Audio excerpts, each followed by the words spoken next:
Tchim, tchim. Alô, alô! Dói-me o dente do siso, mas vamos ignorar essa parte. Então, como vocês já viram no título, eu voltei a estudar.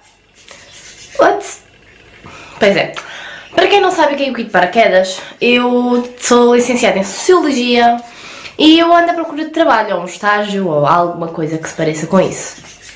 Porém, até agora ainda não tive muita sorte, então eu decidi inscrever-me num curso temporário chamado Inteligência Emocional e Gestão do Stress. 2 semanas, 8 dias, com sexta-feira livre. Looks good, right? Então eu vou-vos dizer como é que foi a minha experiência de estudar num sítio novo. Pessoas novas, pessoas estranhas, pessoas mais velhas. Um pouco de vlog que vai começar assim que eu acabar de me calar.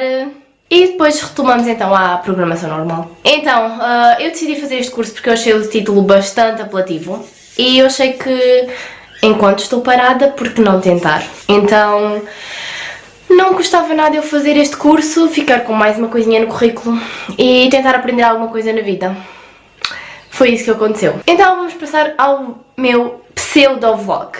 Agora. Então esqueci-me de começar a fazer o vlog.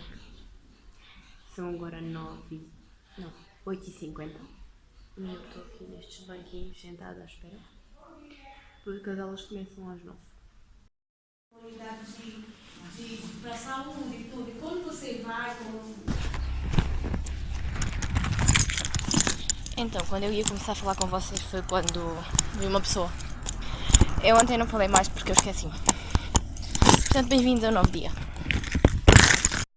Esqueci-me outra vez de filmar a comida.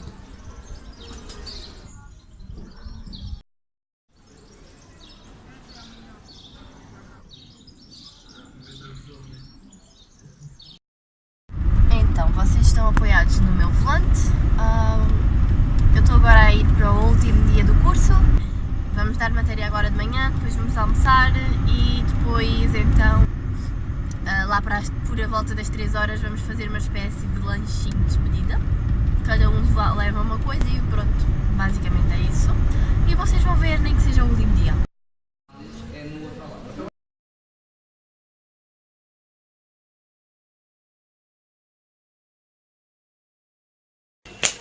Então, como vocês acabaram de ver, eu apenas filmei alguns clipes nos últimos 2 dias de aulas, o que significa que foi tipo a semana passada. O que é que aconteceu?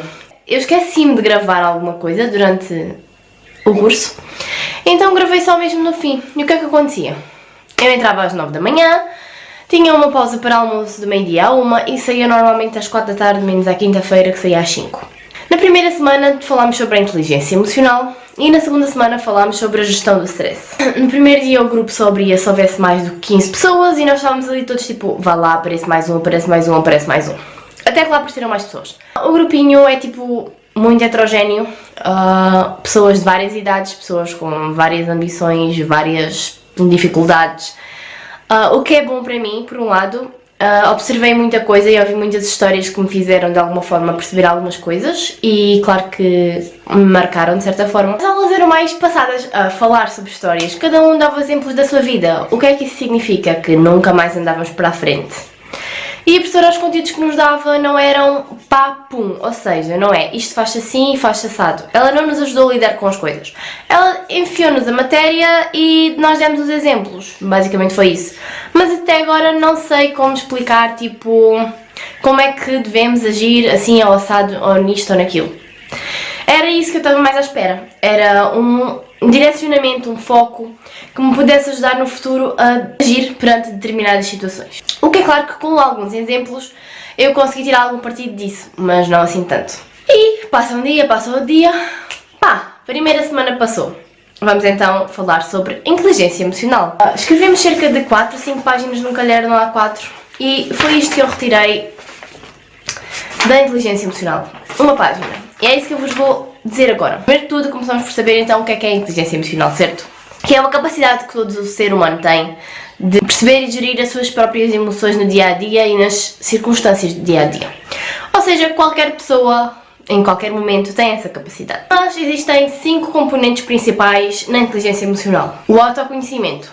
Ou seja, a capacidade de nós reconhecermos e conhecermos os estados de espírito e as emoções e os efeitos dessas emoções em nós mesmos e nos outros. O autocontrole. A capacidade de controlar os impulsos, os estados de espíritos perturbadores. Ou seja, o autocontrole é o pensar antes de agir. A automotivação. Ou seja, a capacidade de retirar o lado positivo de todas as situações e atingir os objetivos com energia e persistência.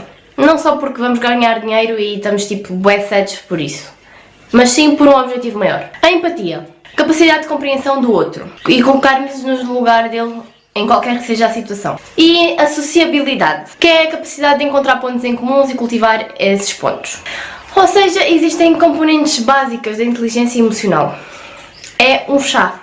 Muita gente tem falta de chá. E o que é o chá? É o conhecimento, a habilidade e a atitude. E estas três em conjunto formam então a inteligência emocional. Se nós soubermos ter conhecimento, ter a habilidade e o domínio sobre esse conhecimento e ter atitude para falar e explicar esse conhecimento. Daí então vem a assertividade / comunicação. Ser assertivo não quer dizer ser arrogante ou ser maldoso, não sei muito bem qual é a palavra, não me surgiu agora. E o que é a assertividade? Nada mais, nada menos do que a capacidade do indivíduo afirmar os seus direitos sem ir contra o direito das outras pessoas. Ou seja, não sou melhor que tu, eu tenho este ponto de vista, diz-me qual é o teu. Existem então atitudes básicas da comunicação assertiva. E quais são essas? A autoestima, a autoafirmação do indivíduo e respeito pelo outro, a determinação, a força de vontade para alcançar os objetivos pretendidos, a empatia, conseguir se colocar no lugar dos outros sem rebaixar o outro, a adaptabilidade, adaptar o discurso à pessoa ao qual estamos a falar, ou seja, ao interlocutor, o autocontrole, controlando as emoções e sentimentos negativos, a tolerância à frustração, capacidade de gerir conflitos e tensões e a sociabilidade, o prazer em dialogar, conversar, compreender. Então ser assertivo é uma aptidão que pode ser aprendida, não está na nossa personalidade. Nós não nascemos assertivos, sim ou não. Permite-nos ser mais construtivos em relação aos outros, mas ninguém é assertivo a 100%. Nem com pessoas, nem com determinadas atitudes. E da inteligência emocional é tudo aquilo que eu retirei ao longo destes 4 dias, primeira semana. Eu tenho um livro que se chama Gestão da Emoção, que eu ainda não li, do Augusto Curry, que quando eu ler, provavelmente eu vou trazer o review aqui no canal. Se quiserem, deixem aqui nos comentários e eu vou tentar lê-lo assim o mais depressa possível para vos trazer então a resenha do livro, que eu acho que vai ser muito bom e espero que seja, não é? Então, a primeira semana está feita. Bora para casa, curti o fim de semana. Chega então a segunda semana, tipo, já mais cansados. Tipo, bora lá a isto e nova semana. Onde nós vamos começar então a falar do stress. Primeiramente, o que é o stress? É uma resposta fisiológica e comportamental, mas normal. É algo que nos acontece quando nós sentimos que aconteceu alguma coisa ou sentimos que vai acontecer alguma coisa que nos mete num estado de insegurança e medo, ameaçando e perturbando assim o nosso equilíbrio. Então as defesas do nosso organismo começam a trabalhar muito aceleradamente, num processo automático que pode ser de fuga, luta ou fuga ou de congelamento. E estas são as reações mais normais. Por exemplo, ir na estrada e ver um carro de alta velocidade. Uma pessoa pode parar, uma pessoa pode correr ou gritar, por exemplo.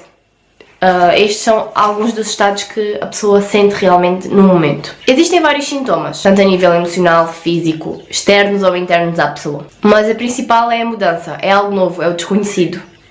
Algo que nós não estamos preparados para que aconteça, ou seja, o inesperado.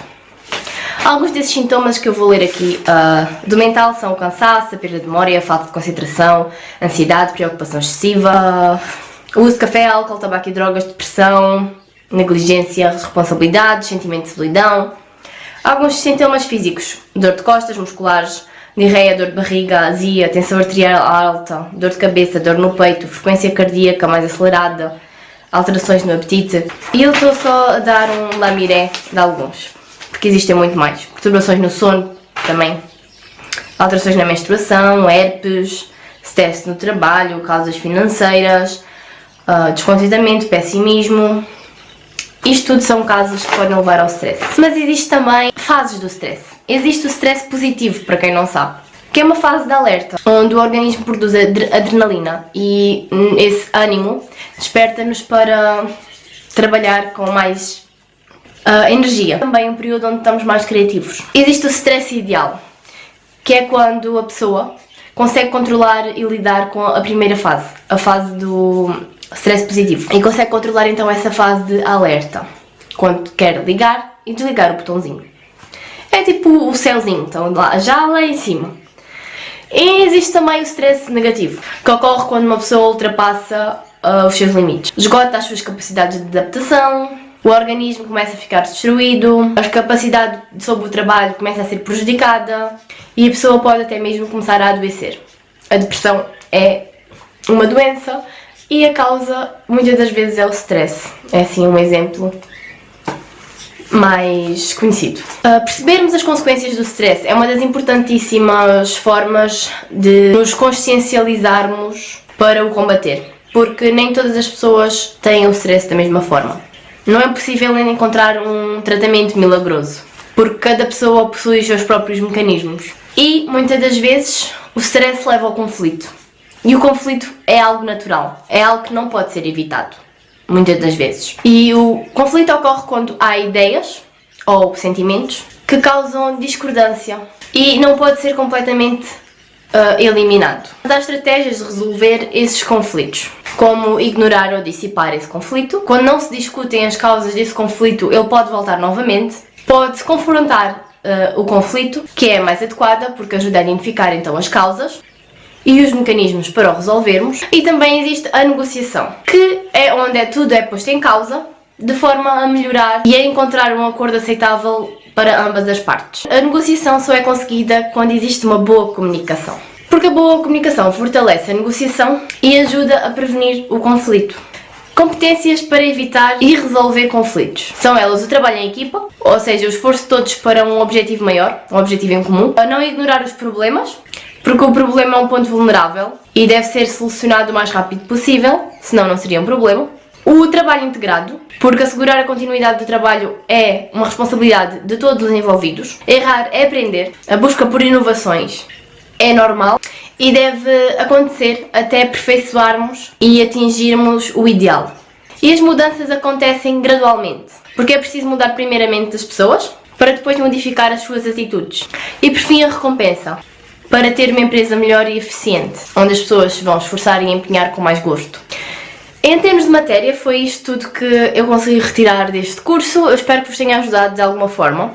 No último dia, houve uma colega que fez uma espécie de um teatro e nos fez uma história onde falou que todos nós temos em nós um gigante, um monstro terrível que nos impede de fazer e lutar pelo aquilo que nós queremos. E todos os sentimentos negativos ligados a isso. Mas por outro lado nós temos uma caixa, a caixa dos nossos sonhos, com todos os pensamentos positivos nela guardados, e nós só vamos conseguir chegar a essa caixa quando nós eliminarmos o gigante que há em nós.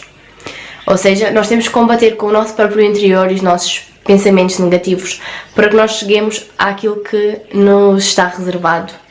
E todos nós temos esse gigante. Portanto, todos nós devemos lutar contra ele e sermos pessoas melhores, fazermos aquilo que gostamos e irmos atrás dos nossos sonhos.